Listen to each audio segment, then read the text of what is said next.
So you're considering sailing on Symphony of the Seas. It's 2025, and is this ship still up to snuff with the other ships in the Royal Caribbean fleet, such as Utopia, Wonder, Icon, now to be Star and Legend? Well, we booked a 7-day sailing. We're gonna go through everything you need to know on this full review right now.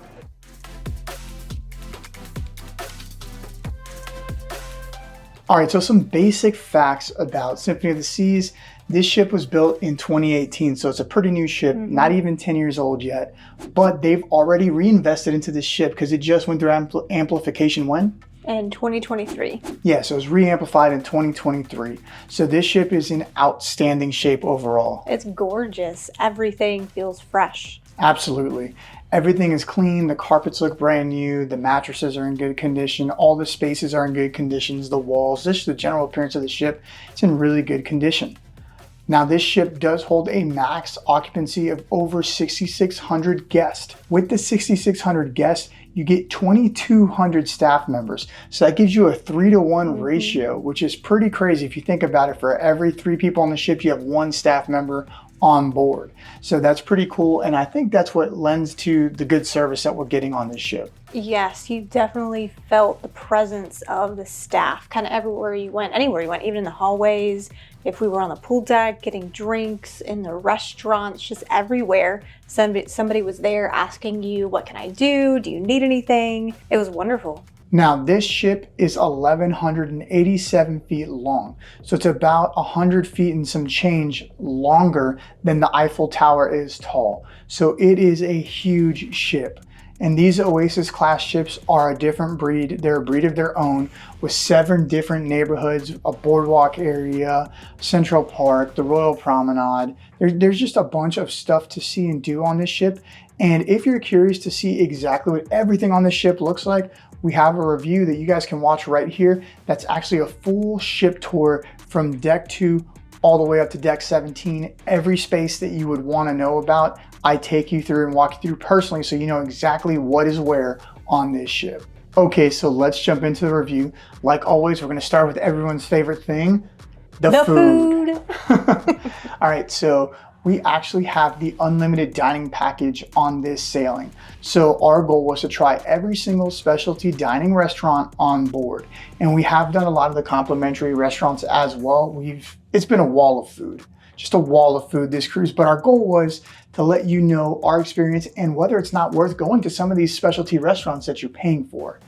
But let's talk about the overall quality of the food and the service involved with the food. Amazing. Absolutely amazing. From being welcomed into each dining area, whether it was complimentary or specialty, just everybody is super welcoming. In the specialty restaurants, the presentation are beautiful, on point dishes every single time. I gotta tell you, so the Windjammer buffet sometimes gets a bad rap for food being subpar or just basic, kind of buffet food that doesn't really meet the standard. But the few times we went in there, I felt like we had some really good quality food. Very flavorful, very tender, very juicy. Things weren't overcooked, and it's just not what you come to expect from a buffet. No, we don't usually get that experience when we go to the Windjammer buffet, but we had to stop ourselves from going back for more because some of the dishes were so good. Now, something else that's really unique about these Oasis-class ships is that they have a solarium bistro. So not only can you go to the typical kind of cattle trough style Windjammer buffet, but the solarium bistro is another buffet, but it's a little slightly more, I guess, upscale, right? You kind of have a waiter that comes and brings you plates and that can refill your drinks and stuff. And then it's a self-serve buffet area. And I feel like they just offer a slightly elevated experience for the food there, just a little bit different food than you would get in the Windjammer. So if you're looking for something just a little bit nicer than the Windjammer buffet food, Solarium Bistro is a great choice, and I felt like the food there and the service was excellent. Right, and it's included in your fare. Just like the pizza Sorrento's always good. I just feel like it's just a staple to go get me a slice of pepperoni pizza there. Cafe Promenade, another included venue, very easy to eat. El Loco, go ahead. Oh, I was just say eat and get your coffee. Yeah, eat and get coffee, right? Your basic coffees. And then El Loco Fresh out on the pool deck is always slammed. It is a crowd favorite by far, but if you're looking for nachos, burritos, tacos, it's kind of a self-serve bar area. You go get whatever you want, all your toppings, and then they have a salsa bar and a topping bar that you can add to your stuff. And I mean, it is awesome, but it is always packed. But that just means that it's good. Otherwise it wouldn't be packed, right? Right, and also on the pool deck, don't forget, soft serve ice cream is also there. That had a huge line. And then the last complimentary thing to talk about is Park Cafe. It's really your snack foods, kind of sandwiches, maybe some fruit, you know, just kind of light meals or light snacks, if you will. And that's going to be in Central Park on deck 8. And we'll show you footage of that here. But I mean, honestly, everywhere we've been, every morsel of complimentary dining has been great. We haven't eaten in the main dining room yet because we've been trying to eat at all the specialty restaurants for you guys. But I do have footage of the main dining room here. And we just haven't had any complaints. As we've talked to people around the ship, the food's been outstanding all over the ship. So instead of going through every single individual specialty restaurant in this video, I'm just going to tell you what they offer on board. And if you're curious to find out about one of them or all of them, which ones are great, which ones kind of sucked, then you can go ahead and watch the video here. It'll be linked to a card here or in the description once that video goes live. But we are going to do a video on every single specialty dining restaurant on board Symphony of the Seas. Those restaurants are paid add-ons like Jamie's Italian, 150 Central Park, the Vintages Wine Bar, Chops Grill, Johnny Rockets, Playmakers, Wonderland. So there's a ton of different options there. We're going to eat, or we have eaten at all of these already, and we're going to give you our exclusive, detailed, in-depth review. But a spoiler alert, my favorite by far is 150 Park West. 150 Central Park. It's like my favorite. It's so good. So if you're on board an Oasis-class ship, I highly recommend doing 150. So this sailing is out of Bayonne, New Jersey. So we flew to JFK, visited New York for a few days, and then traveled to New Jersey to sail out of it. And I can tell you that the clientele on board this sailing is basically exactly like the clientele on any other royal ship you go on. Very similar to the sailings we've done out of Florida or even out in the Mediterranean. Lots of families, multi-generational families. So these ships are great because you have something for the littlest kids, the ones who are still in diapers, all the way up to the grandparents. Absolutely. And what's cool about the Oasis-class ships is that they really do target that overall experience for the entire family. So starting with things for kids, right, we have Adventure Ocean and Royal Tots. So Royal Tots is for the young ones up to ages 3 when they graduate into Adventure Ocean. The Royal Tots is a paid-for daycare service that you have to pay for. Once they turn 3, then it's free, and then they get broken up by ages like 3 to 5, 6 to 9, and then 9 to 12. And then after 12, then there's a teenager area for them to hang out at. But the area is huge in Adventure Ocean. There's an open play area. They have a craft studio. They have a movie theater up there in Adventure Ocean playing kids movies. So there's a ton of stuff just in the Adventure Ocean area for them to do. And then on top of that, one of my favorite things for the kids, like our daughter loves, is this ship actually does have a splash away bay, which is awesome. So they have a decent size kid area for toddlers that maybe aren't potty trained yet or are still using swim diapers. On the smaller ships, you'll see they just have kind of like one slide for those kids to play on. This one, they actually have a smaller jungle gym set up with things splashing and a wading pool there. And then for the kids that are potty trained, they have that huge splashaway bay with a bucket that dumps on top of them, and just a great overall fun entertainment experience. Out on the pool deck, there's just a world of entertainment for the older kids. There's 3 pools, the Perfect Storm, which is 2 different water slides there. And then as you continue all the way back, we have putt-putt, a basketball court where they do basketball, pickleball, soccer, volleyball, everything. 2 flow riders, and there's rock climbing walls down on the boardwalk area. Then there's also the Ultimate Abyss, going down 10 stories or 10 decks, and it drops you off from that flow rider area all the way down onto the boardwalk. Now don't forget, on the boardwalk, it is a carousel for kids, but you can be a kid of any age. I rode it. I love riding carousels. And then also next to Johnny Rockets, they have a climber wall, and that is going to be for your smaller kids. So tons of things for kids to do on this ship. but it's not limited to just kids because there's tons of activities and things for adults to do. Obviously, you guys can go putt-putt golfing, you can go rock climbing if you want to, but there are tons of jacuzzis on this ship. You have the solarium area, which is an adults only area, has an infinity hot tub, the skywalk where you can walk over the ocean. You also have numerous pools and hot tubs available just to you. I mean, this place is packed with things to do. There's ice skating, laser tag. I mean, there's no shortage of entertainment on board this ship. We actually went to the adult comedy last night in the attic, and that was hilarious. So I don't know, there's just so much to do on board this ship. You also have the shows. I mean, you're not gonna run out of things to do. No. So the sailing was a 7-day sailing out of Bayonne, New Jersey. It went to Port Canaveral, which they're billing as Orlando, and then it went to Nassau and then Coco Cay. Now, Port Canaveral is not Orlando. Let's be very clear. We live near Orlando, and I can tell you it is nowhere near Orlando. It's over an hour away from Orlando. So if you're planning on taking a cruise that stops at Port Canaveral, don't plan on doing Orlando style things. You're just not gonna have enough time.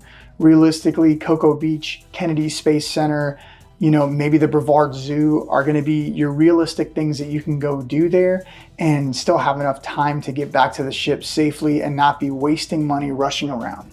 Right. A couple of people, they ventured out to the Ron John surf shop there at Cocoa Beach. Royal Caribbean offered a few excursions.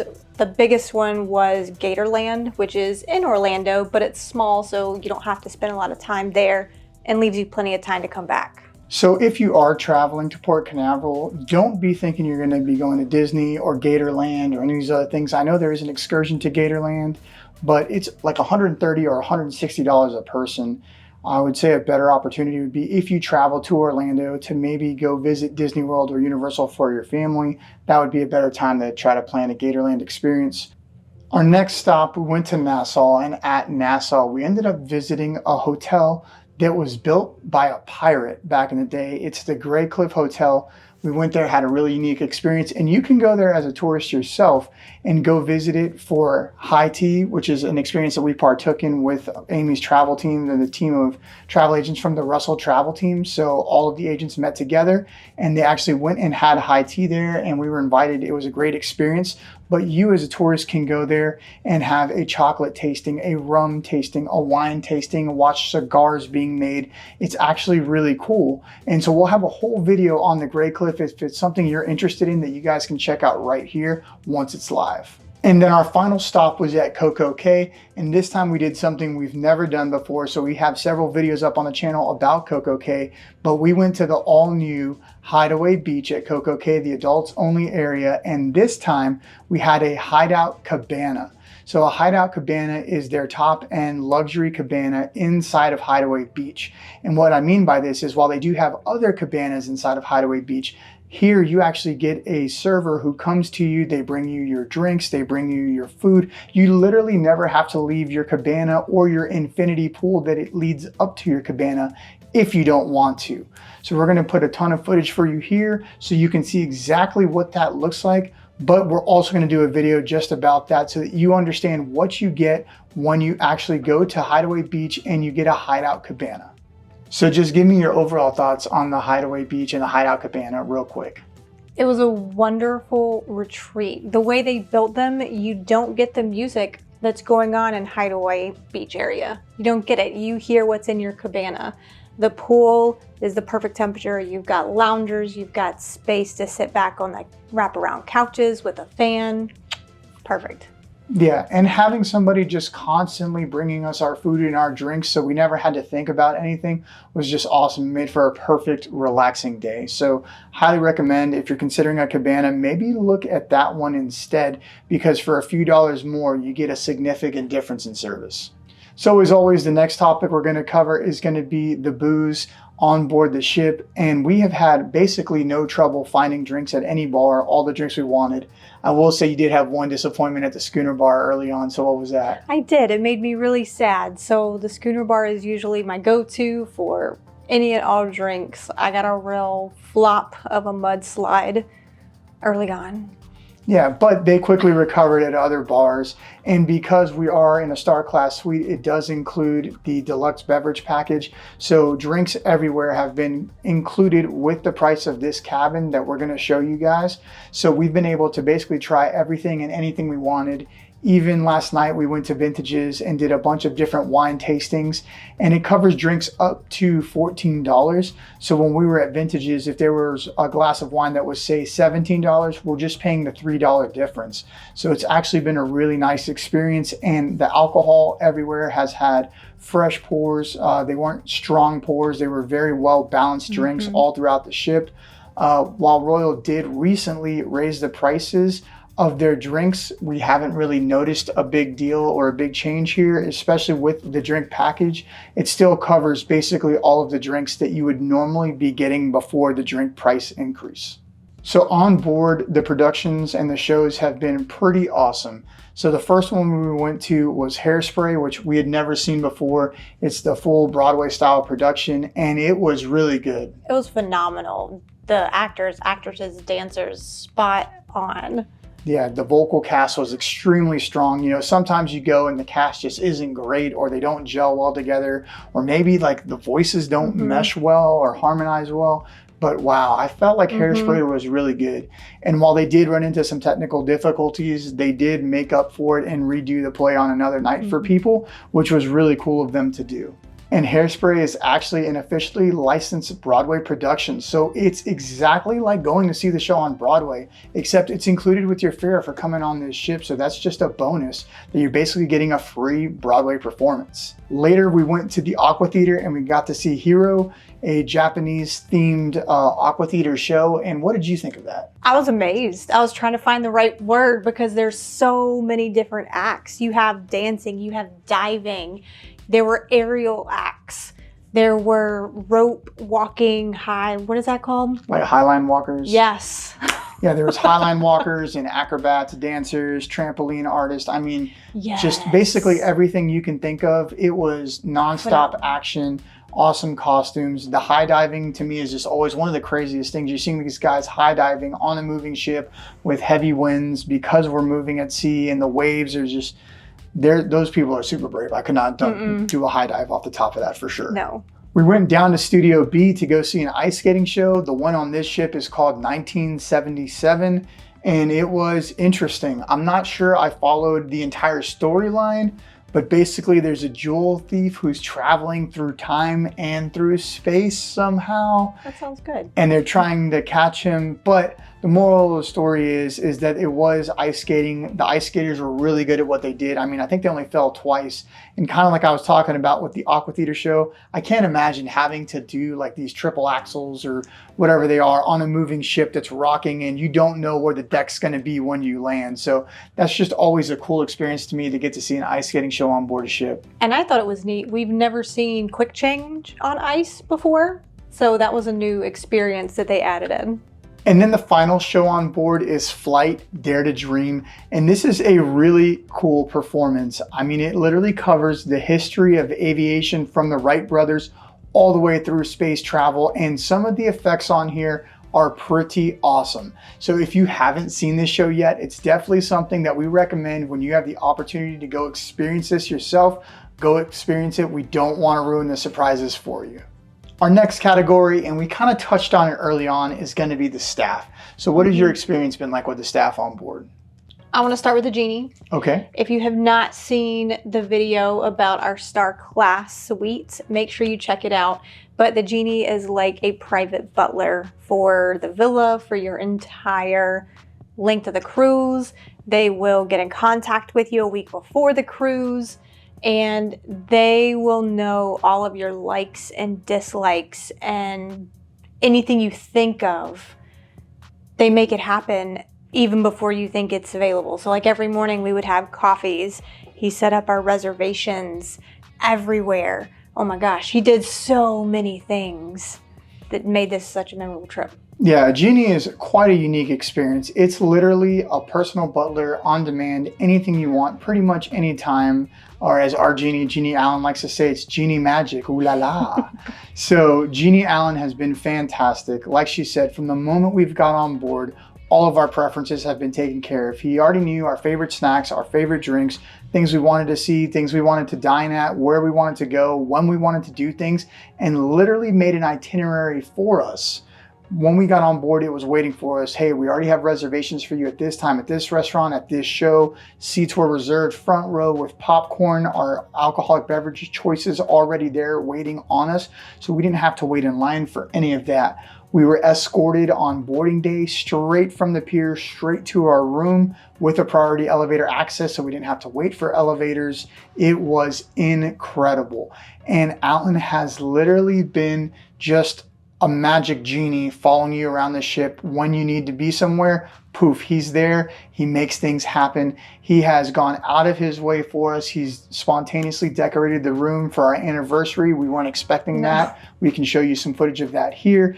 Some other people we were staying with had a birthday on board. He went all out again and personally decorated the room for that, making these experiences extra memorable. And this isn't something that we paid for or added to. This is just something that the genie did for us. And that's included with any star class suite, not just this villa suite that we're in right now. So if you're looking for that wow, over the top, just amazing luxury experience, then this is definitely one of those touches that you're going to get with a star class suite that I highly recommend, because this personalized staff member is something that we've never experienced before.